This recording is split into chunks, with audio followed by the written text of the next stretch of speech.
নমস্কার, কেমন আছেন? বিগত কবছর ধরে আমরা ইউটিউব দেখছি।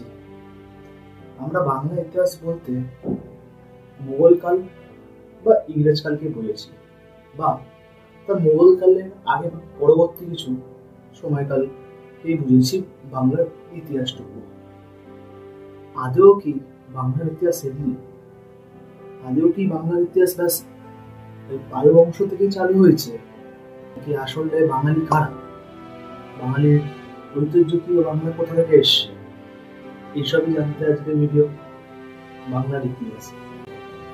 আজকে যে ইতিহাসের কথা আমরা জানবো সেটা আজকের না, বা 300 বছর বা 200 বছর পুরনো ইতিহাসের কথা না। আজকের ইতিহাসের কথাটা হলো আজকে থেকে প্রায় 1000 বছর আগের ইতিহাসের কথা।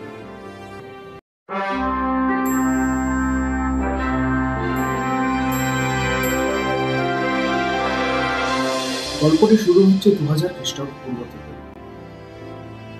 অর্থাৎ যীশু খ্রিস্ট জন্মের অনেক বছর আগেকার কথা, প্রায় বহু বছর আগেকার কথা। বাংলার এক সভ্যতা থেকে শুরু করে এক মহান শক্তিশালী রাজ্য হয়ে ওঠার কথা। লিখিত ইতিহাসে অনেক জায়গায় আমাদের বাংলার বিবরণ পাওয়া যায়। গ্রন্থ বলতে গেলে হিন্দু গ্রন্থ থেকেও বাংলার বিবরণ পাওয়া যায়, বা লুফি যেরা ভ্রমণকারী ছিল বা আর্যটক ছিল তারাও বাংলা সম্পর্কে কিছু লিখে গেছেন সেই সময়কালে। অর্থে অনেক পুরাণে বাংলার কথা পাওয়া গেছে, অনেক গ্রন্থতেই বাংলার কথা পাওয়া গেছে। তবে সেই সময়কালে বলতে গেলে বাংলার অধিবাসীরা ছিলেন এশিয়াটিক সোসাইটির লোকেরা, সেকেন্ড দ্রাবিডিয়ান সভ্যতার লোকেরা, আর তৃতীয় কিছু আর্য বা মধ্য ভারতীয় এরা মিলে এক জায়গায় মিলে একটি গোষ্ঠীও থাকতে শুরু করেছিল সেই সময়কালে। যতক্ষণ না লোহা যুগ আসে ততক্ষণ তারা সেম ভাবে এরকম ভাবে জনগোষ্ঠীতে বসবাস করে। এরপর সময় হলো লোহা যুগে তারা কি কি করেছিল বা বাংলার অবস্থা কিরকম ছিল।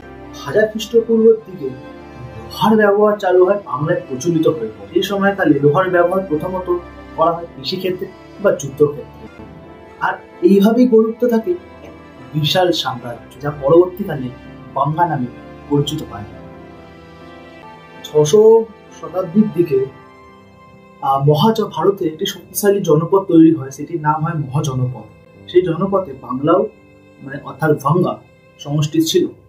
সেই জনপদটার প্রধান কারণ হতো বাংলা এমন একটি অঞ্চলে বিভক্ত ছিল যেখানে তুমি মহাজনপদের সাথেও বাংলা যুক্ত ছিল, আর যেটা আমাদের হচ্ছে চীন থেকে বেরিয়ে যাচ্ছে সিল্ক রোড, তার সাথেও মহাজনপদের মাঝখানে রাজধানী পড়তো।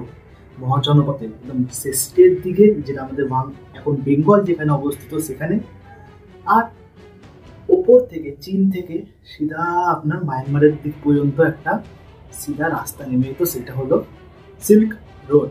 মনে মানা হয় সেই খ্রিস্টপূর্বে সেই সময়কালের মধ্যে আমাদের গৌতম বুদ্ধর জন্ম। 15 খ্রিস্টাব্দের সময় চন্দ্রগুপ্ত মৌর্য বাংলায় সাম্রাজ্য অধীনে আসে, কিন্তু বাংলায় সবচেয়ে বেশি উন্নতি করেছিলেন তার পুত্র অশোক। আর এর কয়েক বছর পর বাংলায় শাসন করে গুপ্ত সাম্রাজ্য, এবং সেই সময় বাংলা ছিল তার সোনালী যুগে। সেই সময়কালে সংস্কৃত ভাষা জনপ্রিয় হয়, হিন্দু ধর্ম তখন আবার নতুন করে জেগে ওঠে বা পুনরুত্থান ঘটে, এবং নতুন যুগের সূচনা হয়। 550 খ্রিস্টাব্দের সময় যখন গুপ্ত সাম্রাজ্য দুর্বল হয়ে ওঠে, তখন বাংলায় এক নতুন রাজার উত্থান হয়। তার নাম হলো আর কেউ না, শশাঙ্ক। তিনি হয়ে ওঠেন বাংলার প্রথম স্বাধীন বাঙালি রাজা শশাঙ্ক। তিনি বাংলার রাজা হওয়ার তার কিছু বছর পর হর্ষবর্ধনকে হারান এবং বিহারে বিশাল একটি জায়গা নিজের অধিকারে করে নেয়, এবং বাংলা একটি বিশাল আকার অঞ্চলে পরিণত হয়, এবং সেই অঞ্চলে একমাত্র রাজা শশাঙ্ক। তার সময়কালে বাংলা একটি শক্তিশালী স্বাধীন সাম্রাজ্য হয়ে উঠে দাঁড়ায়। কিছু ছোট ছোট গোষ্ঠী থেকে এক বিশাল স্বাধীন সাম্রাজ্যের গল্প, একটা স্বাধীন রাজ্য, একটা স্বাধীন ভাষা, সেটা আর কিছুই না আমাদের বাংলা। বলতে গেলে আমাদের এই বাংলার ইতিহাসগুলো আজ ধুলো পড়ে গেছে। বলতে গেলে পদ্মার পেছনে যেমনি ধুলো পড়ে গেছে, যে নাটকও কেউ পছন্দ করে না, দেখেও না, সেমনি বাংলার ইতিহাসটা, এই আসল ইতিহাসটা মুছে গেছে। আমরা ওই নিয়ে পড়ে আছি 100, 200, 300 বছরের ইতিহাস। আদেও আমাদের ইতিহাস 100, 200, 300 বছরের মধ্যে শেষ হয়ে যায়নি। আমাদের ইতিহাস 2000 বছরের। তো ইতিহাসটা বাঁচিয়ে রাখতে হবে, চাইলে আমাদেরকে বাঁচাতে হবে। আর যদি আমার কোনো কথায় আপনাদের ত্রুটি থাকে বা আপনাদের কোনো অসুবিধা হয় আমার কথায়, তাহলে ক্ষমা চাইছি। আর এমনি করেই আপনি দেখতে থাকুন, পরবর্তী ভিডিওতে দেখা হচ্ছে।